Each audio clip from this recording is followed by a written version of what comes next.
Hello guys, welcome to my channel Maths Radiation।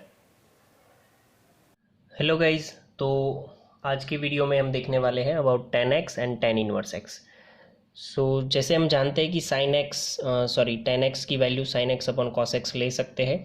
अब मैंने ये फॉर्मूला यहाँ पे इसीलिए दिखाया है कि आपको ये डोमेन याद रखने में इजीली समझ में आ जाएगा। देखो कि sin x upon cos x है तो tan कब नॉट डिफाइन होगा, तो वो सिंपल सी बात है कि जब cos x की वैल्यू ज़ीरो हो जाएगी तब ये नॉट डिफाइन हो जाएगा।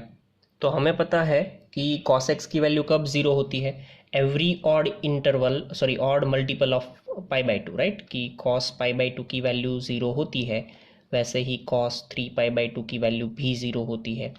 तो हर एक ऑड मल्टीपल पे cos की वैल्यू ज़ीरो होती है, तो वो वाले सारे ही एंगल पे tan जो है वो नॉट डिफाइन है, मतलब कि इन्फिनिटी है।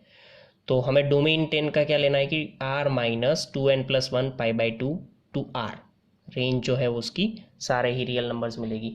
तो ये सिंपल सी चीज़ है याद रखने में कि cos की वैल्यू जहाँ पे भी ज़ीरो हो रही है वो वाली वैल्यू आप निगलेक्ट कर दो, तो वो मैंने माइनस कर दिया। This means that tan x is not defined for odd multiple of pi by to.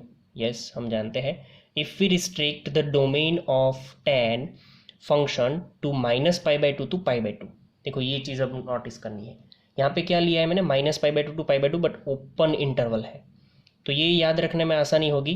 जैसे tan x is equal to sine x है ऊपर, मतलब न्यूमरेटर में, तो उसका हमने लिया था pi by two minus pi by two pi by to.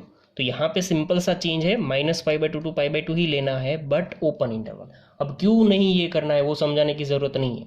क्यों? क्योंकि जैसे ही आपकी वैल्यू पाई बाई टू या माइनस पाई बाई टू हो जाती है तो ये तो नॉट डिफाइन हो जा रहा है। तो इसीलिए हमें डोमेन जो है वो रिस्ट्रिक्ट करना है पाई बाई टू से minus pi by to but open interval. then it is 1 1 and on to with the range r। actually tangent function restricted to any interval।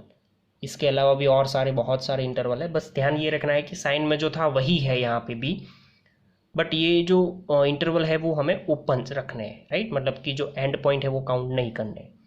तो देखो tan इनवर्स मैं कैसे डिफाइन कर सकता हूँ, आर से लेके यहाँ से बिल्कुल उल्टा हो गया। इसकी जो रेंज थी वो यहाँ पे डोमेन हो गई और इसका जो डोमेन था वो रिस्ट्रिक्ट होके ऐसे सारे ब्रांचेस में।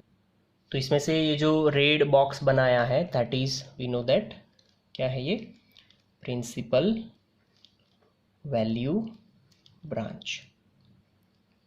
मतलब कि कुछ डिफाइन नहीं बोला है आपको कौन सी ब्रांच में ये इन्वर्स फंक्शन डिफाइन है, तो आप बेसिकली जा सकते हो प्रिंसिपल वैल्यू ब्रांच से। अदरवाइज और सारी भी ब्रांच हमें मिल सकती है। अब ग्राफिकली देख लेते हैं इसको। देखो, तो जैसे हमने देखा था कि y is equal to tan x, right. यहाँ पे हम क्या इनपुट देने वाले हैं, एंगल, एंड आउटपुट में हमें क्या मिलने वाला है, वैल्यू। तो उसी हिसाब से मेरे एक्सिस होने चाहिए।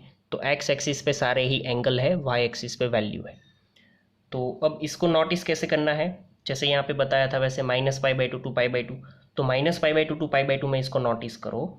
और क्या होता है वो जानते थे, जीरो से पाई बाई टू में तो आपको पता ही कि जीरो से पाई बाई टू जाते हैं तो वैल्यू जीरो से लेके इन्फिनिटी तक इंक्रीज होती है। सेम वही वैल्यू होती है बट ये जीरो से लेके माइनस इन्फिनिटी तक डिक्रीज होती है जब आप जीरो से माइनस पाई बाई टू जाते हैं। तो ये जो ग्राफ है tan का वो ये इतना हो गया। अब जैसे ही इंटरवल चेंज होता है पाई बाई टू से 3 pi by two, repeat 3 pi by two 5 pi by two, repeat same ऐसा इस side minus 3 pi by two minus pi by two, ये भी रिपीट, राइट। तो this is my tan x। अब हम अगर y is equal to tan inverse x का graph समझने आए तो वहाँ पे चेंज इतना आएगा कि यहाँ पे बहुत सारी ब्रांचेस मिल रही थी एक साथ। क्यों? क्योंकि आपकी वैल्यू यहाँ पे बहुत सारी है, आप डोमेन में देख लो। जबकि यहाँ पे हमारे पास यही है कि डोमेन में बहुत सारी वैल्यू लेंगे और आउटपुट में भी बहुत सारी वैल्यू मिलेगी, तो हमें प्रॉब्लम ये हो जाएगी, ये वन वन फंक्शन नहीं रहेगा।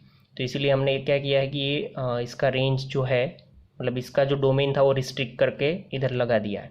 तो जब रिस्ट्रिक्टेड रहेगा डोमेन तो ये वन वन फंक्शन और वन टू फंक्शन रहेगा, तो इसीलिए हम इन्वर्स फंक्शन निकाल सकते। तो ये जो रेड लाइन जो मैंने बनाई है, रेड ग्राफ, वही ग्राफ जो है वो tan इनवर्स x का है। बाकी सारे प्रिंसिपल ब्रांच है, बाकी सारी है वो अदर ब्रांच है, बट एट अ टाइम मैंने जैसे बताया कि एक टाइम पे आपको एक ब्रांच मिलेगी। इसके जैसा नहीं है कि बहुत सारी ब्रांचेस आपको एक साथ मिलेगी। आपको जो ब्रांच की बात की गई है वही ब्रांच आप दिखा सकते हो, राइट। बाकी की मैंने दिखाई है क्योंकि आपको समझ में आया इसलिए। तो अगेन एक्स की वैल्यू यहाँ, या एक्स को आपको क्या देना है, वैल्यू देनी है, और यहाँ पे एंगल बिल्कुल ही उसका उल्टा। देखो यहाँ पे वैल्यू आ गई सारी और यहाँ पे सारे एंगल्स है। तो जैसे ही आप वैल्यू 1 से लेके 0 से लेके इन्फिनिटी तक अंदर दोगे पॉजिटिव में, तो ये बढ़ेगा 0 से लेके π/2 तक, बट π/2 कभी नहीं होगा, मतलब आंसर आपको π/2 नहीं मिलेगा अनटिल ये इन्फिनिटी आप है, राइट। और जैसे ही 0 से लेके माइनस इन्फिनिटी तक इनपुट देंगे यहाँ पे, तो वैल्यू 0 से लेके -π/2 तक बढ़ती जाएगी। क्लियर है। और बाकी की ब्रांचेस जो है वो इसके जैसा ही है, बट आपको पहले पता होना चाहिए कि कौन सी ब्रांच के लिए आप ढूंढ रहे हो, राइट। Thank you. तो गाइज थैंक यू।